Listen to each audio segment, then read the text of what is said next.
It's just before dawn near Moscow. Sirens begin as a ripple, then a scream. Tracer fire scribbles frantic lines across the clouds. The sky looks calm at first. No jets, no contrails, just a strange, insect hum that seems to come from everywhere at once. Moments later, the hum becomes a swarm. Hundreds of drones are already overhead, skimming the treetops, vaulting over ring roads and river bends, threading the gaps between radar sites like they've studied the playbook. In control rooms from Domodedovo to Zhukovsky, controllers glance at one another and make the same call: shut it down. For a few hours, the capital of a nuclear superpower pauses its breath to listen to the sound of small propellers. In Kiev, long before those sirens, a different room is quiet. The map is not of the front, it's a scatter of pins deep inside Russia, each with a wind forecast, EW hazard, and fuel burn margin.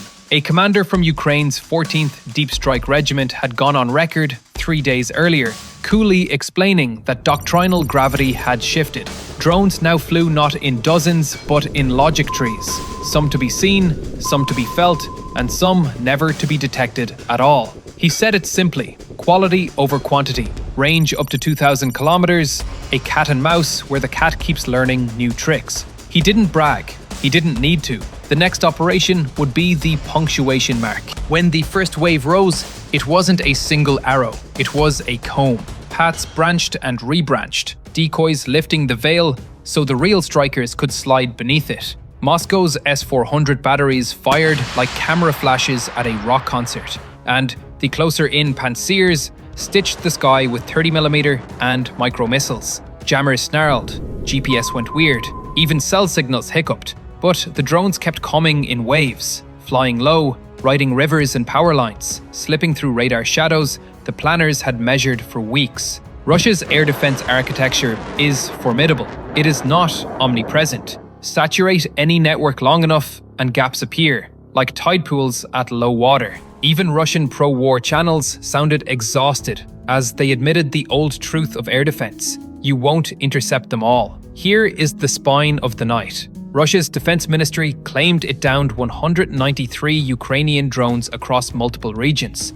40 near the Moscow Oblast, with 34 specifically heading for the capital. In Bryansk and Kursk, explosions cracked the darkness, and fires followed. For a time, Domodedovo and Zhukovsky, 2 of the 4 airports serving the capital region, suspended operations as air defenses worked and debris control teams fanned out. For commuters, it was delays. For air defenders, it was triage. For Ukraine's planners, it was confirmation.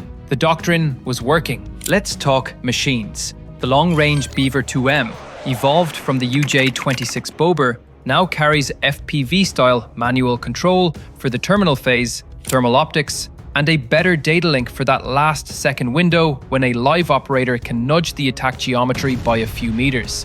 That upgrade sounds small on paper. On target, it's the difference between a scorch and a crater. Paired with the Morok, an experimental long-range strike airframe built expressly to push deep into the Russian rear, the two give Ukraine a toolbox instead of a single hammer. One sneaks, one sprints. Both can loiter, and both were built with electronic warfare in mind. Because if your guidance fails in the last minute, you didn't build a weapon, you built a noisy paperweight. These weren't haphazard stabs at the map. The targets tonight told a story. Energy infrastructure, because refineries, depots, and substations don't just power cities, they power war. Defense-adjacent factories in Bryansk and industrial hubs supporting the Russian military in Kursk, because you don't just hit the tip of the spear, you deaden the arm that swings it. In the pre-dawn, OSINT feeds lit up with plumes and crackling flames from Bryansk industrial sites. In Kursk, reports of a blaze near a substation fed the rumor mill as locals filmed orange horizons.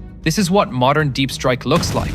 Not a single spectacular detonation, but a rolling pressure campaign across logistics, fuel, and fabrication. Russian defenses did what they were built to do. S-400 Triumph systems reached up with long sticks. Pantsir S-1 batteries swiveled and shot. EW crews dialed up noise until radio spectrums looked like a storm on radar. They knocked many down, dozens near Moscow, and many more across Bryansk, Kaluga, Tula, and Kursk.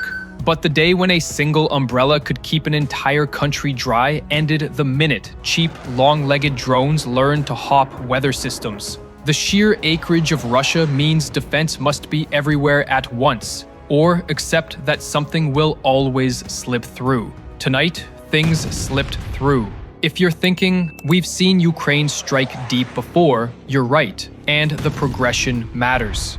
Days earlier, Kyiv publicly confirmed a new tempo of deep strike operations, including the dramatic hit on the Bryansk chemical plant with long-range air-launched missiles, part of a larger pattern where drones and missiles tag-team oil, gas, and defense nodes in Russia's interior. That strike underlined what tonight proved. Geography is now a suggestion. What used to be safely rear is now reachable. The 2,000-kilometer claim made on October 24th by that deep strike commander wasn't a boast, it was a forecast. So how did the operation unfold? Wave 1 did the dirty work, mapping responses, baiting radars, forcing S-400 batteries to light up and reveal themselves. Wave 2 threaded the tracked gaps, aiming at energy and defense facilities. Wave 3 was insurance, prepared to re-attack targets obscured by smoke, or to exploit any new corridor carved by the chaos. Decoys were cheap, plentiful, and loud on radar. The strikers were slower, lower, and quieter, designed to vanish into ground clutter until the last turn. In that final run, FPV-style overrides gave operators a few seconds of decisive control. Think of it as cruise missile logic at drone prices. Also, if you're Russia and you deploy jammers everywhere, congratulations, you just lit up the map for the attackers. A jammer is a lighthouse screaming, "I'm valuable." It's not a great way to hide a port. At the tactical edge, Russian crews fought hard. Multiple intercept belts around the capital did their job, and that's why you didn't see flaming drones raining down on Red Square. They pushed the danger outward, and that matters. But pushing outward is not the same as pushing away. The mayor's feed still tracked the waves. The aviation authority still slowed the city to a crawl, and at least one vehicle in Bryansk was hit with lethal effect as shrapnel fell where humans actually live. This is the calculus of a long war meeting long reach. Interception rates can be high, and yet the pressure still rises. Zoom out, and you see doctrine in motion. Ukraine has spent 2 years becoming the global dojo of FPV drone warfare. Clip after clip of quadcopters slaloming into trenches. But this is the graduate course. Long-range drones like the Beaver-2M and Morok fold endurance, stealth, and EW-resistant guidance into an approach that looks less like YouTube quadcopters and more like a distributed cruise missile campaign. The thesis: paint the war machine where it lives. Pipe racks, transformer yards, press shops, and test stands, until the front feels starved. Tonight's raid wasn't just to scare Moscow, it was to make Bryansk and Kursk cough on their own smoke. There's also an industrial subtext here. A year ago, many of these deep hits leaned on Western kit, pricier, scarce, politically freighted. Now, the balance is shifting. Ukraine's indigenous production lines are spinning out longer-legged UAVs in volume, iterating faster than export paperwork can travel. That makes a strategist smile and a sanctions officer sweat. The 14th Deep Strike Regiment's quality over quantity mantra is code for modularity and endurance. Airframes that survive EW deserts, guidance that shrugs at spoofing, low signatures that don't billboard on radar. When you can reach 2,000 kilometers into the world's largest country and arrive with a usable payload, you've built more than a drone. You've built leverage. Russia's information space processed the night along familiar lines. Official channels called it a NATO-Ukrainian provocation, a plot hatched in Western back rooms. Meanwhile, the Telegram war blogosphere, Rybar, Fighter Bomber, and company looked at the video of tracer fire and admitted what every air defender already knows. Even good systems, in numbers, under stress, leak. It's not defeatism, it's physics. The target set is too wide, the approach vectors too many, the decoys too cheap, and the real birds too stubborn. Denial can comfort you for a news cycle. It doesn't extinguish refinery fires. The strikes on Bryansk and Kursk are not mere headlines. Bryansk sits on arteries that feed both industry and the front. Machine shops, electrical component plants, rail nodes. Hit them often enough, and your spare parts schedule starts speaking a different language. Delay. Kursk is more than a border oblast. It's a logistics sponge. Fuel, ammo, transship, rail. A fire near a substation or a fuel site isn't a single night's drama. It's a cascading maintenance headache, a reroute, an off-book fuel convoy calling attention to itself. Attrition is not just bodies and tanks, it's forklifts and invoices. On the Ukrainian side, this is not a victory lap. It's a proof of concept scaling into a campaign. The commander's October 24th statement now reads like a mission brief. Go long, go smart, and go steady. The idea is to move the war's center of gravity away from trenches and into supply chains. Drones can do that in a way that doesn't beg for billion-dollar stockpiles or hard-to-replace missiles. The cost curve is rude to big states and kind to fast learners. For Russia, defending everything all the time is now the job, and no budget likes that job. For Ukraine, picking which everything to hit on which night is the art. Technically, the evolution is unmistakable. The Beaver-2M's FPV terminal mode answers the jamming problem at the only moment that matters. The Morok concept, lightweight, long reach, low visibility, answers the range and signature problem. Tie them into a planning cell that treats radar coverage like an ocean with currents and eddies, and you get what we just witnessed, a set of small wings riding big consequences. In war, elegance is cruel. Quiet drones, big fires, spreadsheets groaning weeks later. And yes, somewhere a logistics major is threatening to switch careers to beekeeping. Can't blame them. For aviation authorities in Moscow, the pause at Domodedovo and Zhukovsky was a safety call. For the mayor, reporting dozens of inbound drones was reassurance without specifics. For a public used to the war being over there, the spectacle of air defenses over the ring roads is a narrative break. Air superiority has traditionally meant fighters and SAM umbrellas dominating big chunks of sky. Ukraine is rewriting the term as target denial. You don't need to own the sky if you can make factories uninsurable and airports unreliable. That's not air superiority, it's air sufficiency. But it changes behavior just the same.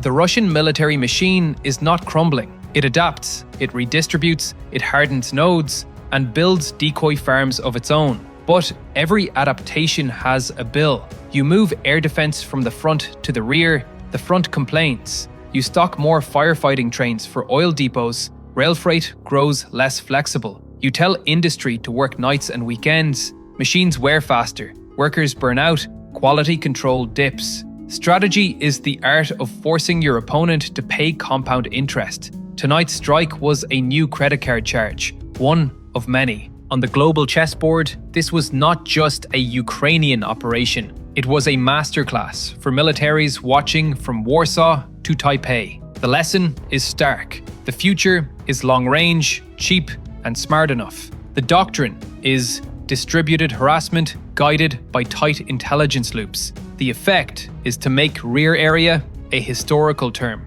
For NATO planners, the implication is that legacy notions of air policing are dangerously incomplete without dense counter-UAS layers and hardened critical infrastructure. For Russia, whose pride has always included the sanctity of its deep rear, the psychological impact may be heavier than the physical. Moscow on edge is a strategic result all by itself. And what of the narrative inside Ukraine? It's not just about reach, it's about self-reliance. Every kilometer flown by an indigenous airframe is a kilometer not borrowed from a foreign hangar. Reuters' interview didn't just give a number, it gave a doctrine. Build fewer, better, longer-legged drones that can outlast the jamming and outthink the patterns. On October 27th, that doctrine turned from quote to consequence. The number 2000 stopped being a headline and started being a borderless circle on a map drawn with a designer's confidence.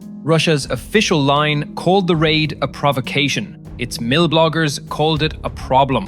Somewhere between those poles sits the truth. This is a new phase of the drone war. It's not just about the front anymore, It's about the grind of industry, the flexibility of logistics, and the endurance of air defense crews who can't predict which night is the night. As one analyst put it, Russia's sky is now Ukraine's testing range. That line stings because it feels accurate. New airframes roll off Ukrainian benches, and their first real exams happen over someone else's factories. If you're Moscow, that's a nightmare syllabus. There were costs and consequences. Bryansk woke to casualties and wreckage, Kursk to the glow of emergency lights and scorched equipment. Moscow's airports reset, runways reopened, life moved on. But the fear lingers, because fear is economical. It's cheap to cause and expensive to insure against. The larger campaign is patience. Pressure the war economy, starve the front quietly, and force the opponent to spend disproportionate resources keeping the lights on. Ukraine doesn't need to flatten a city. It needs to keep the repair crews busy and the accountants tired. That's a different kind of victory condition. So where does it go from here? Expect more maps with pins far from the front. Expect more nights when a capital city listens for that thin, insistent hum. Expect Russia to disperse, to decoy, to buy more short-range interceptors and train more EW operators. And still to admit, if only between the lines, that no system can intercept them all. Expect Ukraine to iterate, because iteration is what small, desperate, innovative nations do best in wartime. If strategy is a dialogue, tonight Ukraine asked a hard question in a language made of propellers and kerosene. Russia will answer, but it won't like the cost. It's just after dawn near Moscow. Smoke rises from distant industrial lots